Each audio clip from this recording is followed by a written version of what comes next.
Our first speaker for today's opening plenary session is the Director of the Division of Education and Development at the U.S. Department of Health and Human Services Office for Human Research Protections. She joined OHRP in June 2014, coming from the Office of Extramural Research of the National Institutes of Health, where she served as the Extramural Research Integrity Officer.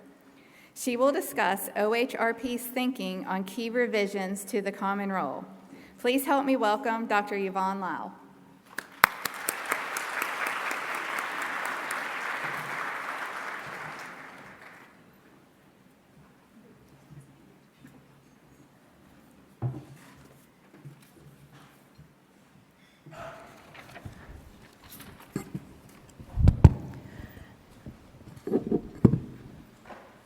So good morning, everybody.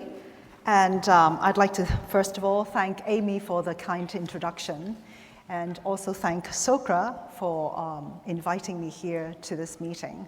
This is my first SOCRA meeting, and I'm absolutely delighted to be here. I feel very, very privileged to be invited as the plenary session speaker. And for the few hours that I spent here since I arrived yesterday, I have already made new connections, and I've been inspired with new ideas to bring back to OHRP with me. So it's absolutely delightful to be here. All right. Is there too much echo? It's just, okay, all right, good. Let me just see. So I'm going to talk about OHRP's thinking on some key revisions to the Common Rule today. So first of all, a disclaimer, the opinions expressed here are really mine, and they don't necessarily reflect the policy of the U.S. Department of Health and Human Services. So revisions to the Common Rule were prompted by the significant changes in the research landscape in the past decade or so. And the goal of the revisions were twofold primarily. First of all, to hopefully better protect human subjects.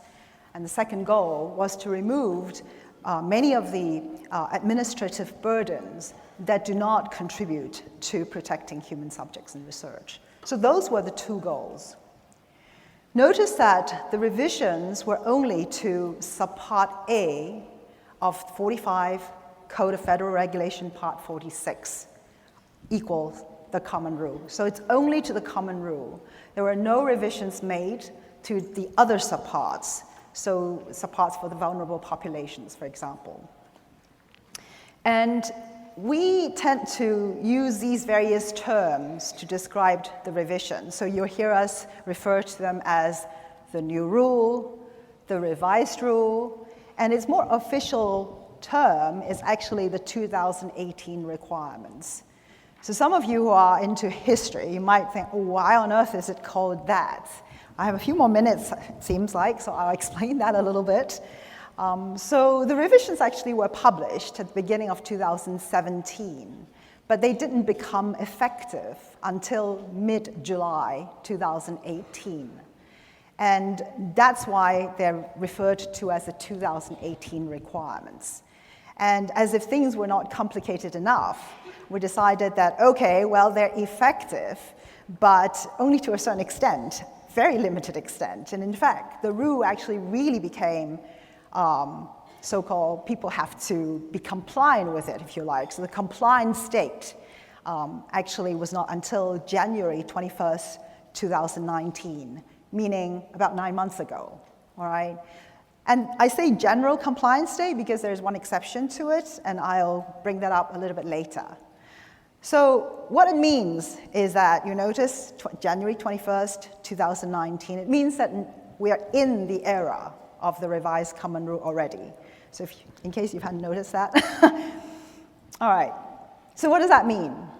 So for research that is subject to the Common Rule, all right, it means that anything, studies that are initiated on or after this January 21st, 2019 date, after the beginning of this year, they need to be in compliance with the new set of rules, the revised Common Rule.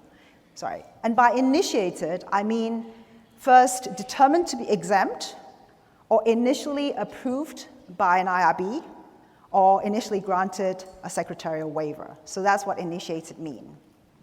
Studies that were initiated before this January 2019 date, they must continue to comply with the pre-2018 or the old common rule, so to speak.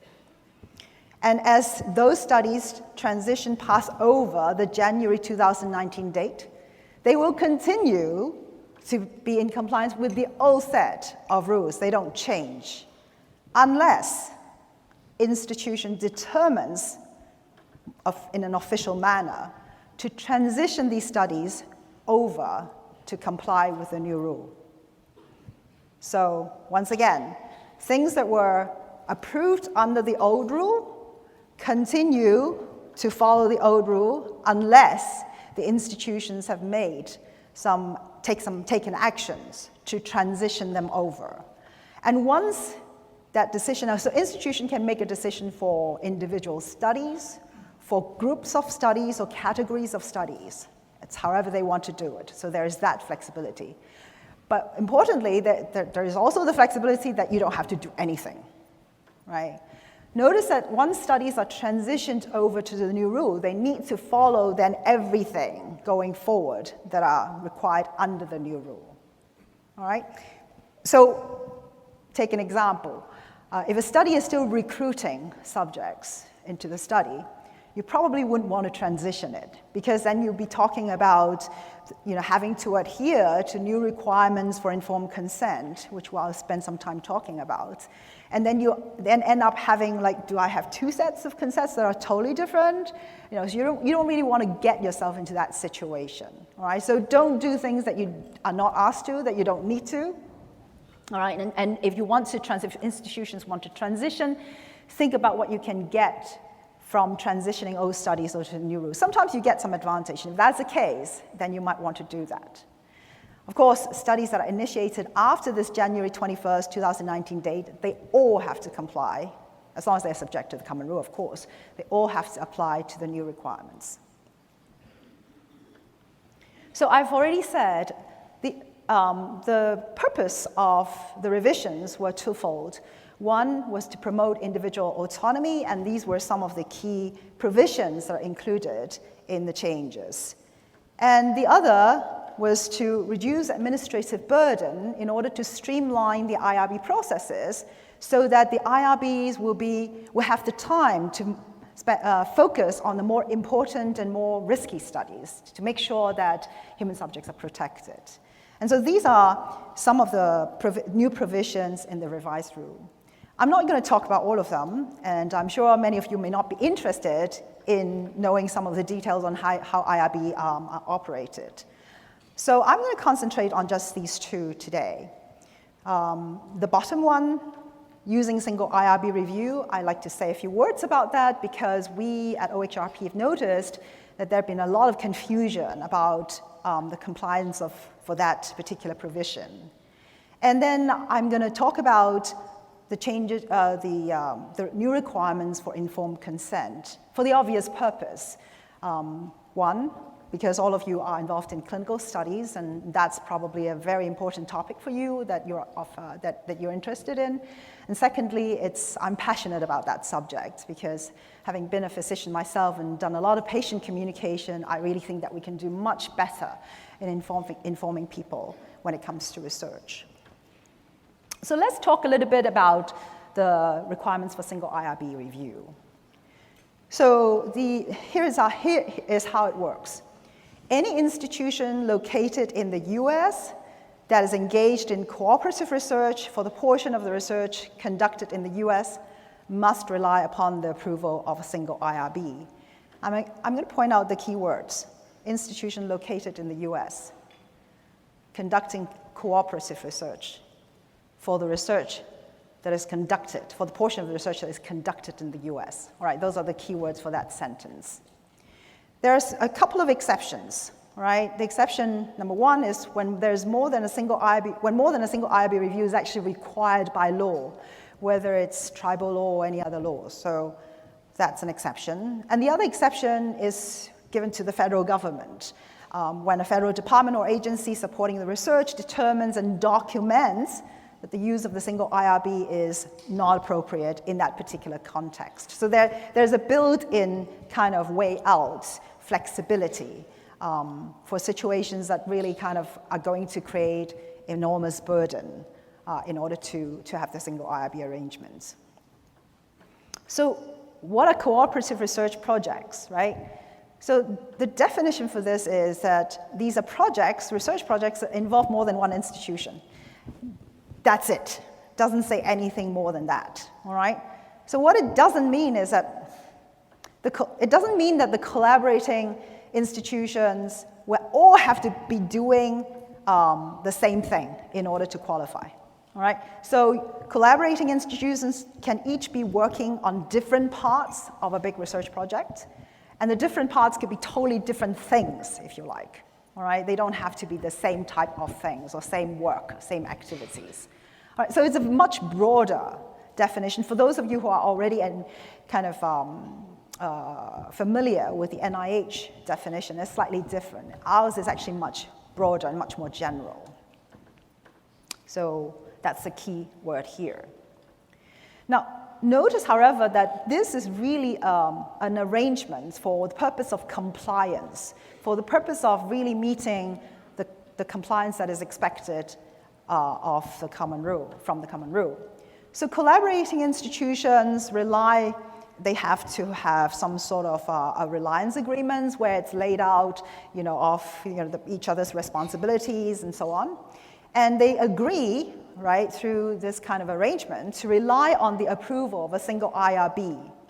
But notice that in terms of the day in and day out, making sure that the human participants are their rights and welfare are properly protected, right? That still goes back to the institutions locally who are actually working and interacting with their patients, all right? So this kind of idea is a little bit unusual, and I think it needs getting used to, right? And it needs kind of much more thinking into, okay, what does that mean in the operational side, and what does it mean with kind of the compliance side as I, interact with the central IRB, so to speak.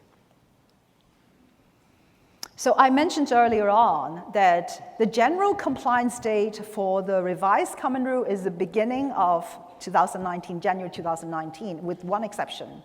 And the exception is this one. The compliance date for the single IRB requirement is not until next year, January 20th, 2020, so in a few months' time. Now, with that little statement, it has caused enormous amount of confusion because people started interpreting it in different ways, right? So what it actually means is the following. So studies that are, so look at the rectangle on the right side, the box on the right side.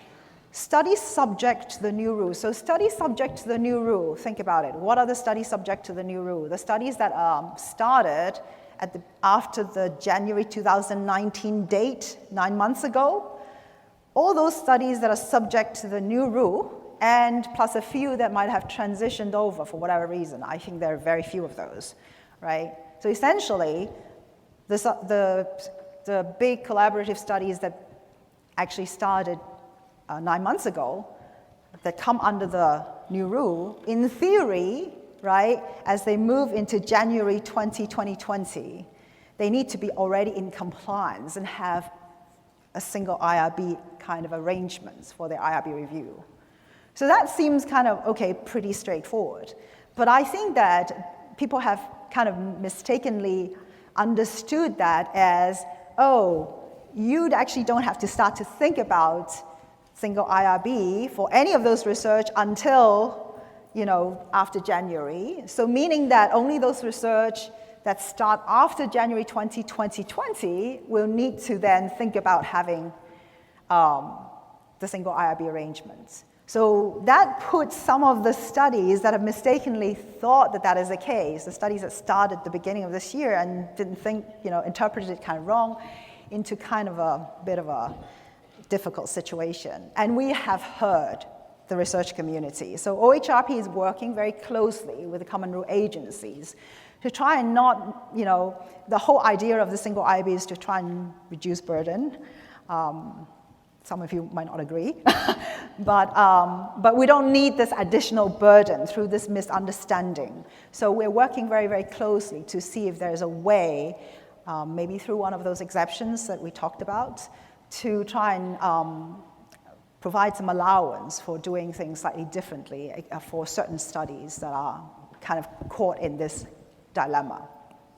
All right, I'm not going to say anything further on that. Any kind of updates, if you're not signed up on the OHRP listserv, you should, because any latest updates will come out through that listserv and it will be announced to the public. All right, I do want to say, however, that this kind of use of single IRB, central IRB arrangement is not a new thing, right? I mean, it's been around, it's an option that had been around for a long time, and even before having all these revisions, the common rule, new rule, et cetera, many people have, on occasions, used single IRB arrangements anyway. And if you've used them, and you like them, and you want to continue to go forward and use them, regardless of whether a study that belongs to the old or the new, yeah, by all means, right? Nobody prevents you from doing that. All right?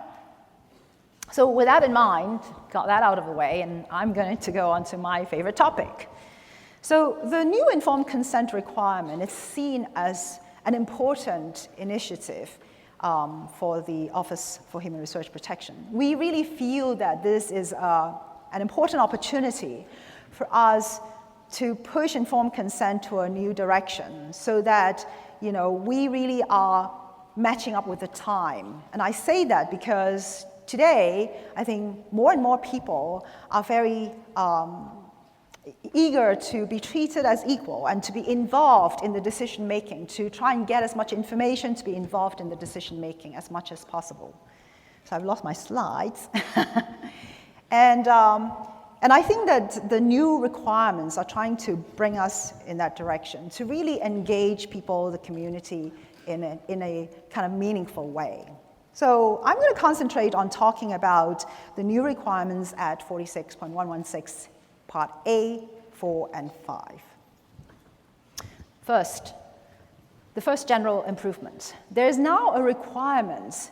In the revised common rule, we have explicitly established a standard for the kind of information that needs to be given in the informed consent to prospective participants. And the standard is this reasonable person standard.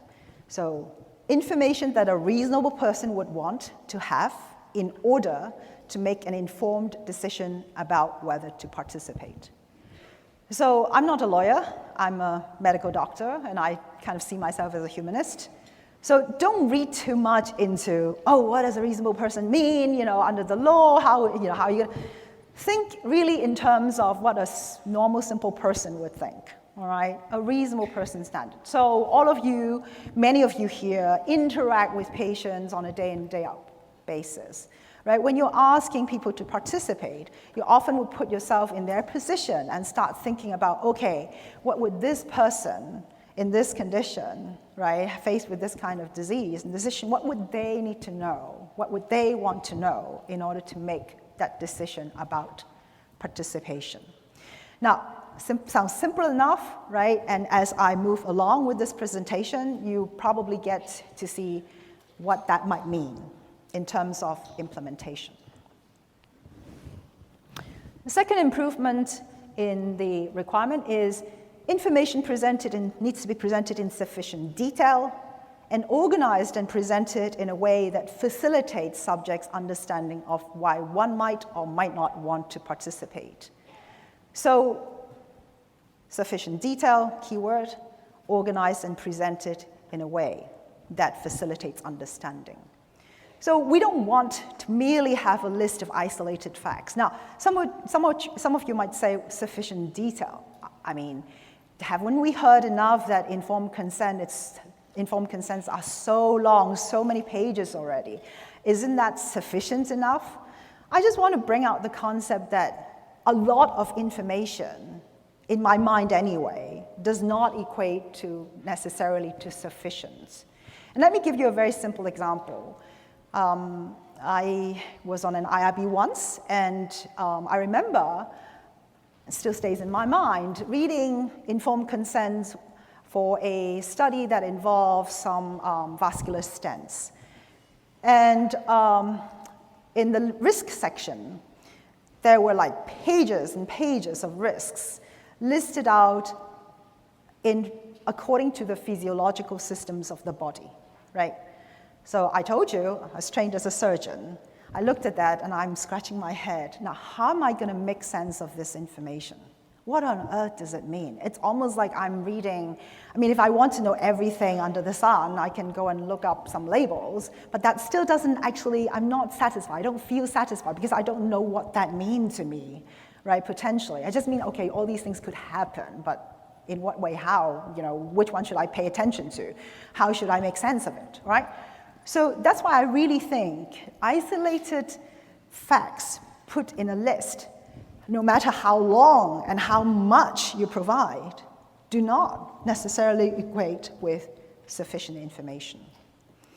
And I'm going to illustrate that with this example as well. It's simple, 2 paragraphs taken out, you know, of a informed consent. And I'm going to read it to you. The purpose of this study is to determine whether receiving the information now with your current treatment is better than only receiving the intervention when your disease gets worse. Taking part in this study may or may not make your health better. While doctors hope taking the intervention earlier along with your current treatment will be more useful for your condition compared to not taking the intervention until your disease gets worse, there is no proof of this yet. It doesn't matter exactly what study it is, but I think it's safe to say probably that we see this kind of descriptions quite often. Better than, yeah, this intervention is, you know, may make you feel better, it's better than this and that. I'm going to say also that probably that's not sufficient detail, because what exactly do you mean? Now, this happens, I can give you a bit more detail about this study. This happens to be a study on people with advanced prostate cancer. So they don't have, you know, in those days, at that time, you know, they were expecting maybe a year of life, right? So they kind of at the end stage. And this study was trying to test out a treatment, giving this treatment early, giving this chemotherapy earlier, together with a hormonal treatment, instead of later when they're diseased, when they're really kind of symptomatic and the disease all come back. So in order to give the chemotherapy, you know, it's like 4 to 5 months of chemotherapy that are quite severe treatment. They're going to have a lot of experience a lot of side effects. In order to, at the time, the thought was, well, if this works, it might extend their lives by a few more months.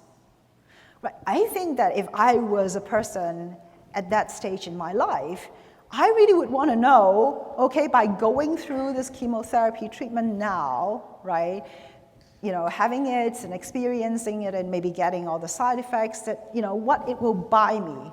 And to different people, that could mean different things. If for some person, maybe, you know, I'm kind of like, I don't really want this. I just want to have a good quality and I would just want to go home.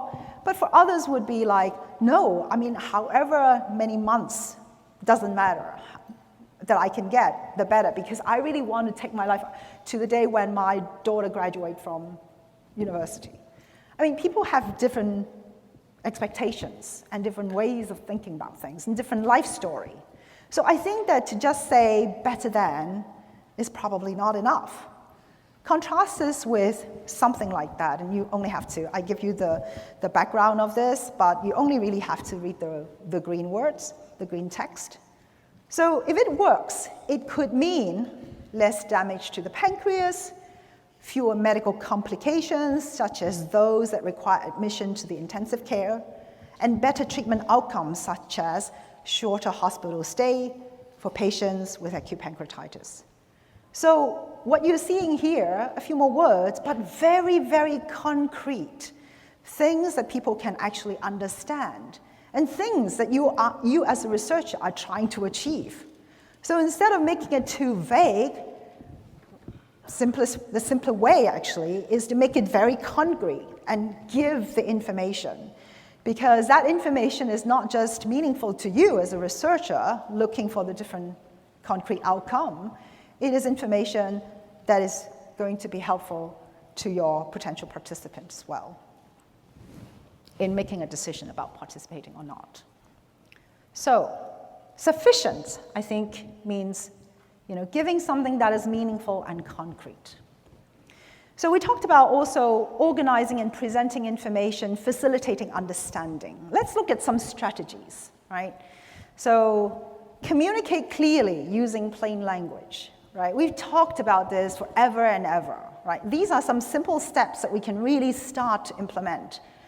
Avoid medical jargons and acronyms, right? I have been out of medical practice for many years now. And sometimes when I talk to you guys, you know more than I do now, with your acronyms, and I kind of go, okay, what exactly was that? I'm not used to them anymore. And imagine, I'm medically trained. Many of your patients are not, right? So just watch yourself when you talk, because, we are very used to doing that, right? Use shorter sentences, and also try to keep ideas to simple ideas, so not too many ideas in a sentence when you write the informed consent, right? Avoid using complex words with many syllables, very difficult to understand words when you can replace them with simpler words. Notice also that, it is not a case of, don't feel that, well, if I don't use a big word, I'm not sophisticated enough. I don't look sophisticated enough. Sophistication is not the issue here. The issue is to try and make people understand. So write in direct voice, right? So instead of you will be called, right? You can say, we'll call you. That's actually not a good one. We'll give you a call. It's actually too complicated. We'll call you, just directly, right? Check for errors, right? And this next advice, limit copying and pasting from other documents. There's such a big tendency to do that because it's faster. I'm not saying that you shouldn't do it, but if you do it, right, you better go back and read every word of it and proofread it so that it makes sense.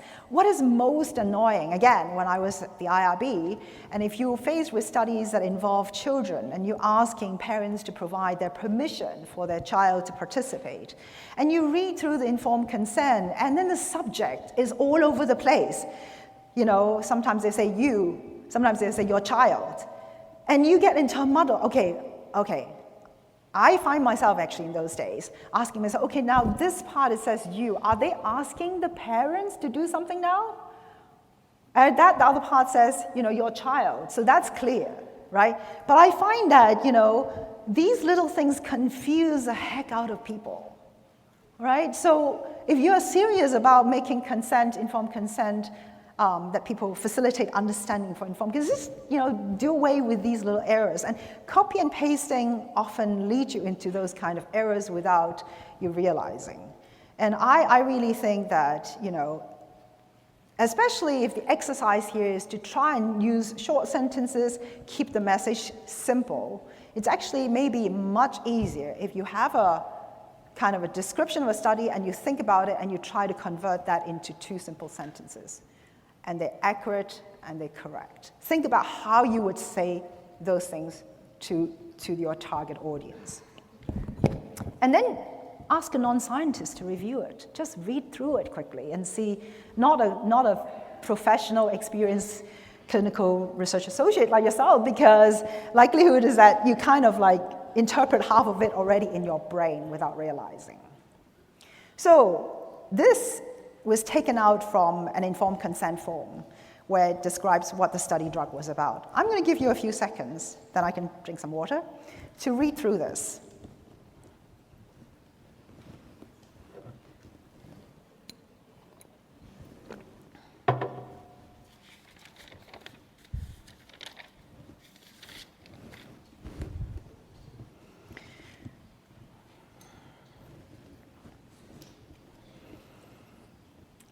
So it doesn't matter if I give you 2 more minutes or 3 more minutes.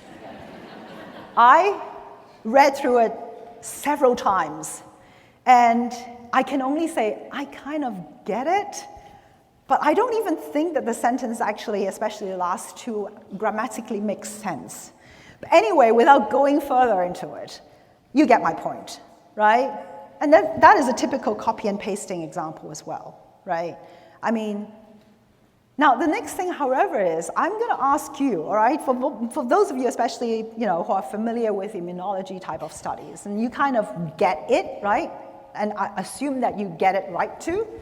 I'm going to challenge you in your break time or whenever you're sitting on the plane without anything to do, try to reduce that into no more than 2 sentences, describing what this is about, right? Think about reasonable person. What would they want to know? Do they really want to know all this about how the receptors work? Right? What exactly would they want to know from this very important paragraph about this drug? Right? Ask yourself, can I write this in very simple? Have a competition with your friend. The plainer the language, the better, right? And better still, think about writing, and I don't do tweets, by the way, but think about writing in a tweet format, like so limited characters, and you can do it. I've tried. I think you can do it. You can actually describe this fairly clearly, providing the information that a reasonable person would want to have to make a decision in 2 simple sentences. All right, other strategies, right? Putting facts into context.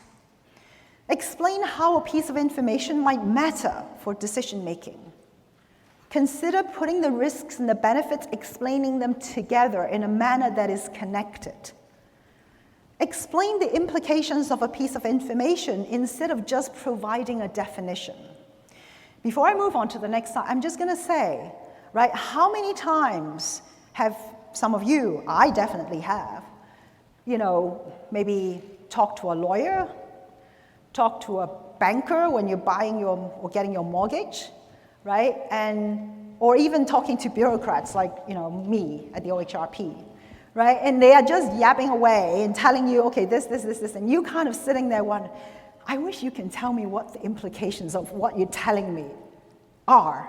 Well, how should I think about this information, right? You're telling me all this, what does that mean? Does it mean if I do it differently, that's going to do something to me, right? That's going to make it not so good, right? So ask yourself that, right? So here's an example of putting things into context. Randomization means you will be assigned to a group randomly, like the flip of a coin. We see that everywhere, right? And this is the typical way that we would describe randomization.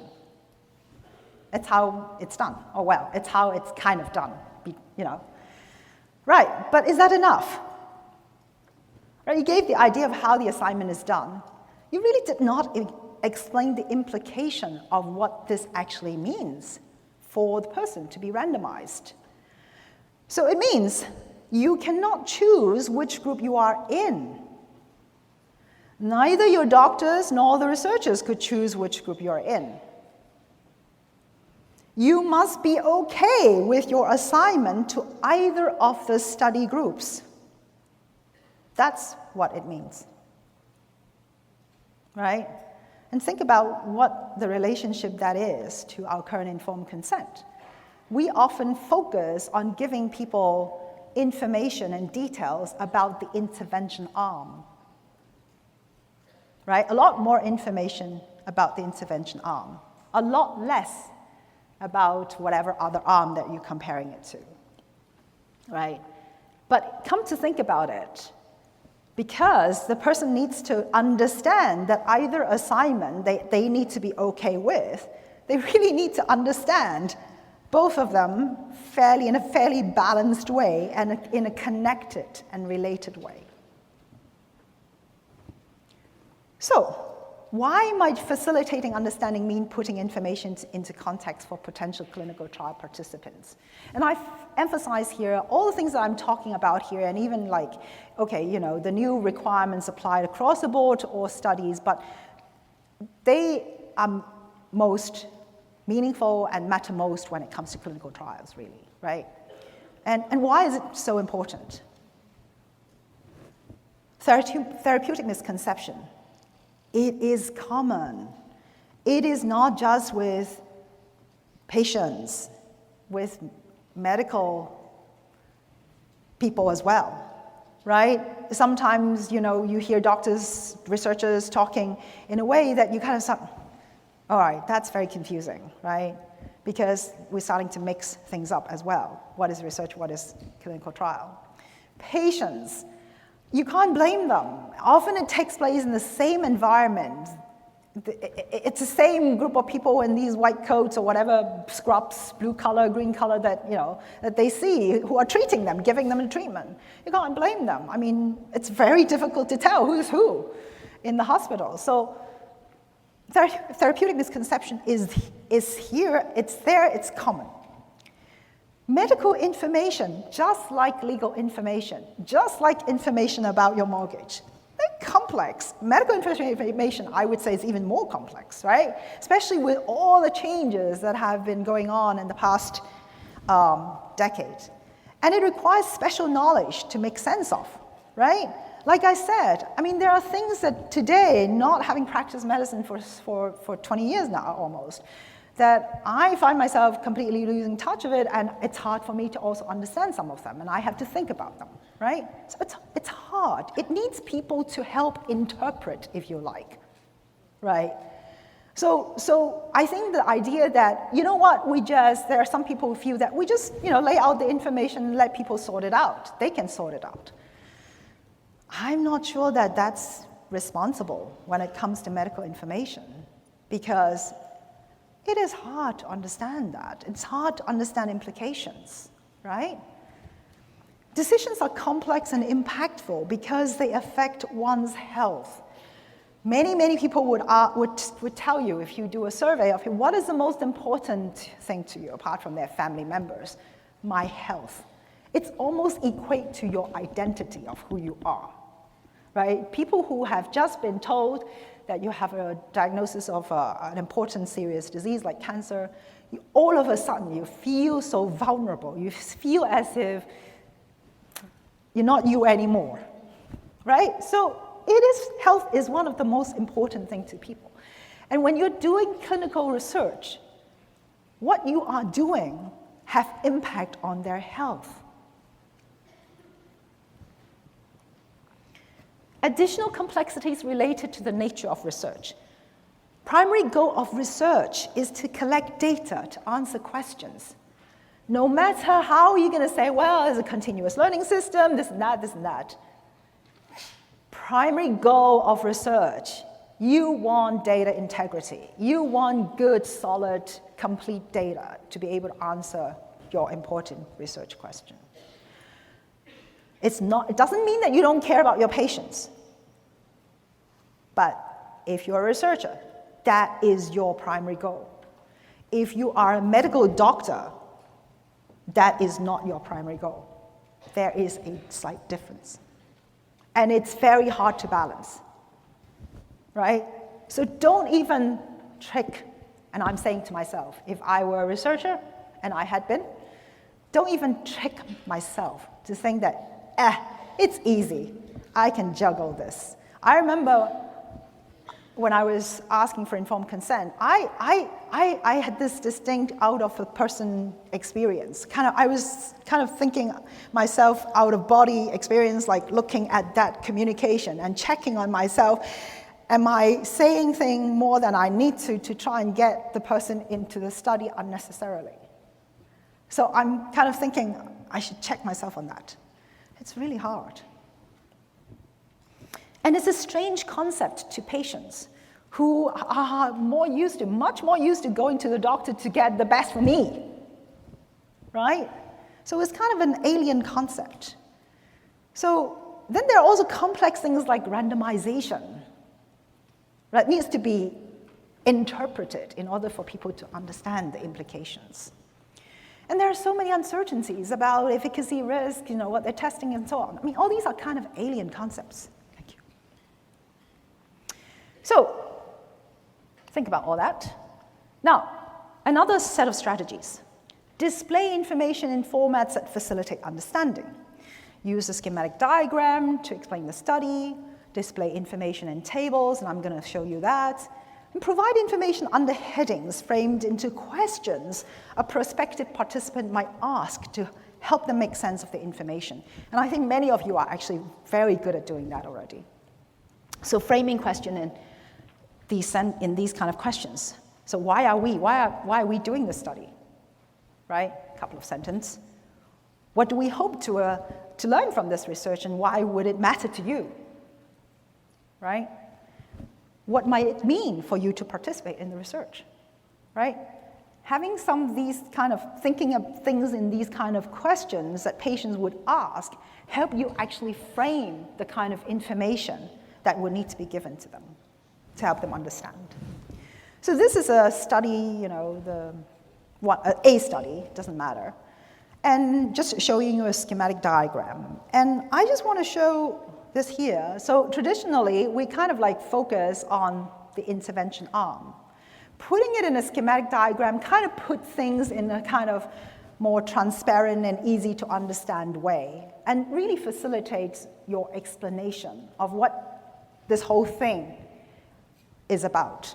And notice that this is kind of a bigger schematic diagram compared to ones that you might already be seeing, because it has got more than just the actual research study. It actually is much bigger, because in a way, if you are asking, if the information that you need to provide is going to ask people to make a decision about participate or not participate, right, then really it's this whole thing, not just the information in the lower corner here. Displaying things in tables. Tables, and I'm not talking about gimmicky things, all right? I'm not talking about just simple doing things in a gimmicky way or just highlighting. They are important. Highlighting, putting things in bubbles or putting exclamation mark, putting colors, they may be important. But putting things in tables serve a really, I think, interesting function. Okay, on the one side, if you do receive the intervention when you begin treatment, so there's 50% chance you have this arm, all right? And you put it on the other side, the other 50% that you will not have the intervention. How do the two compare, right? So by doing that, for example, this part here, the second row is about side effects. Lay out some of the side effects, the key side effects associated with the intervention, and you compare it to the other arm where there wouldn't be that. So people can actually then see, okay, the difference, what is the difference? And I think that's often lost in our communication.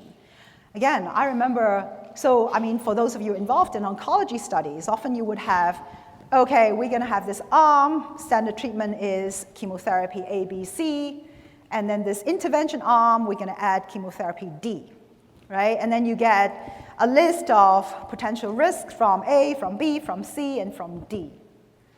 Okay, I'm not saying that information does not convey something of importance, but what would be more useful, right, to a person would be, and if I were a patient, I would say, okay, can you tell me exactly by adding D to this regimen, how is that going to change everything for me? Are you saying that, for example, that there may be a much higher chance of me becoming immunocompromised, right? Much higher chance of me maybe vomiting? I don't know. What I'm saying is, what is the difference between the two? That seems to me like information that would be more helpful to me than telling me A has this set of side effects, B has this set of side effects, and D now has this set of side effects. Put that information together in a way that helps. So, new requirement so under A5 provision 1 is there is a new requirement that certain key information must be provided first, and the key information would be information about why one might or might not want to participate, and in the preamble it says this would often include, although not limited to, information about purposes, risks, benefits, and alternatives. And all this must be presented in concise and focused manner. So let's just talk about why one might or might not want to participate. So, for the prostate cancer study that we saw earlier, reasons for why one might or one might not want to participate. What about why one might want to participate? I really want to help researchers find a better treatment for future patients like me. I have little or no preference for receiving or not receiving this intervention. I'm willing to accept a 50% chance of receiving that and a 50% chance of not receiving that. It could also be, oh, participating in this research gives me a chance of getting this intervention at no financial cost to me. And on the other side, I really want more than a 50% chance of getting it, and if I can, I'm going to talk to my doctors, other doctors, see if I can get it other ways. I don't know. These are just examples. I really don't want any chance of getting this chemotherapy at this point in time. I don't know whether it's going to work. I'd rather wait until I actually absolutely need it.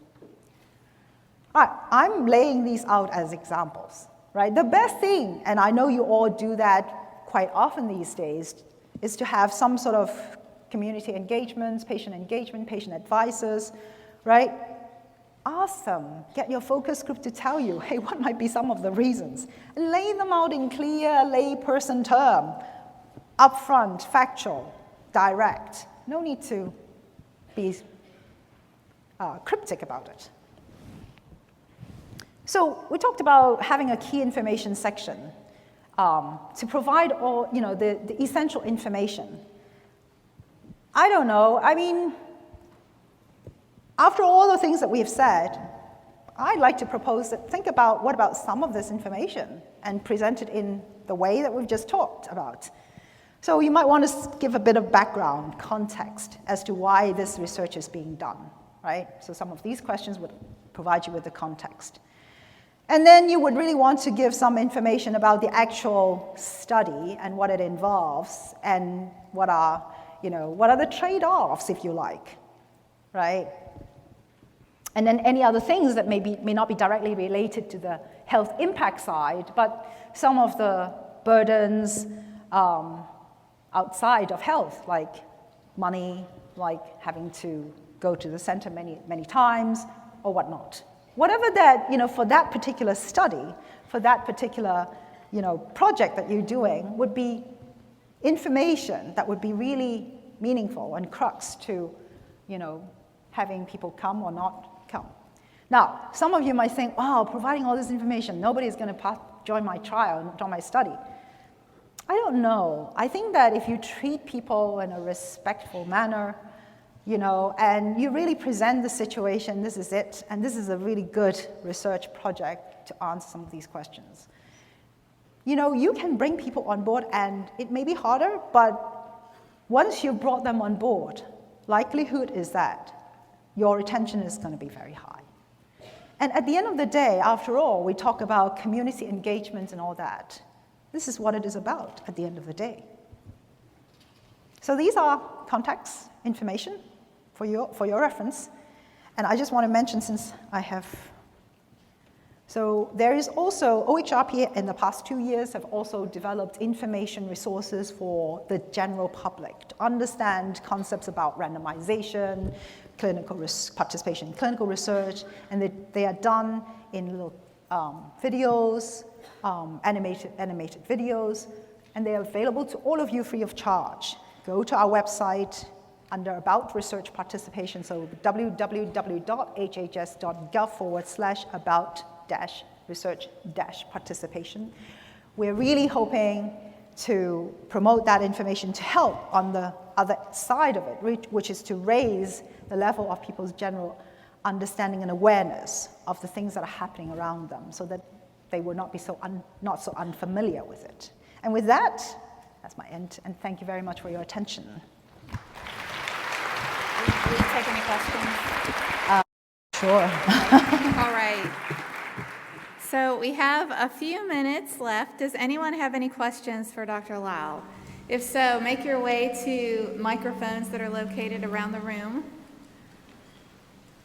And I'm going to be around in the next 2 days as well, so if you see me, just come up and talk to me. I'd love to hear from you and your experience. Okay, I think, Wendy, is that you? Yep, you have a me. question? Okay, go ahead. It's me.